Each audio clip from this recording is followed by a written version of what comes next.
8 বছৰীয়া ল'ৰা ৰাজু কিডনেপ হৈ গৈছিল। ৰাজুৱে যেনে তেনেকৈ কিডনেপাৰৰ পৰা নিজকে বচাই ঘৰ আহি ওলালে। সি বহুত ভয়ত আছিল। মাকে বহুত সুধিলে কিন্তু সি একো নকলে। ৰাজুৰ মাকে ডিটেক্টিভ মেহুলক মাতিলে। তেওঁ ৰাজুৰ পৰা ইনফৰমেশ্যন উলিয়াব বিচাৰিলে কিন্তু ৰাজুৱে ভয়ত একোৱে নকলে। পিছত ৰাজুৱে এখন পেইণ্টিং দেখালে যিখন সি কিডনেপিঙৰ সময়ত আঁকিছিল।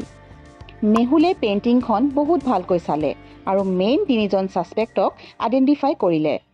প্ৰথমে মেইডক মাতিলে। তেওঁ ক'লে তেওঁ চব্জি বজাৰলৈ গৈছিল সেই সময়ত। নেক্সট পেইণ্টাৰক মাতিলে।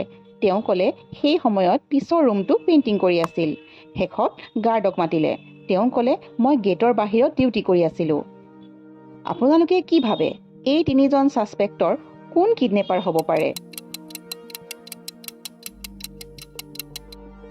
ডিটেক্টিভ মেহুলে ইনভেষ্টিগেশ্যন কৰি ক্লু উলিয়ালে যে পেইণ্টাৰজনে কিডনেপ কৰিছে।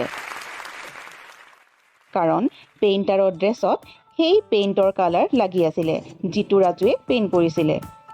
Cash solve. ভিডিঅ'টো চাই যদি ভাল লাগিছে তেন্তে লাইক, শ্বেয়াৰ আৰু ছাবস্ক্ৰাইব কৰিব। লগতে ডিটেক্টিভ মেহুলৰ আহিবলগীয়া এপিছ'ডবোৰ চাবলৈ নাপাহৰিব।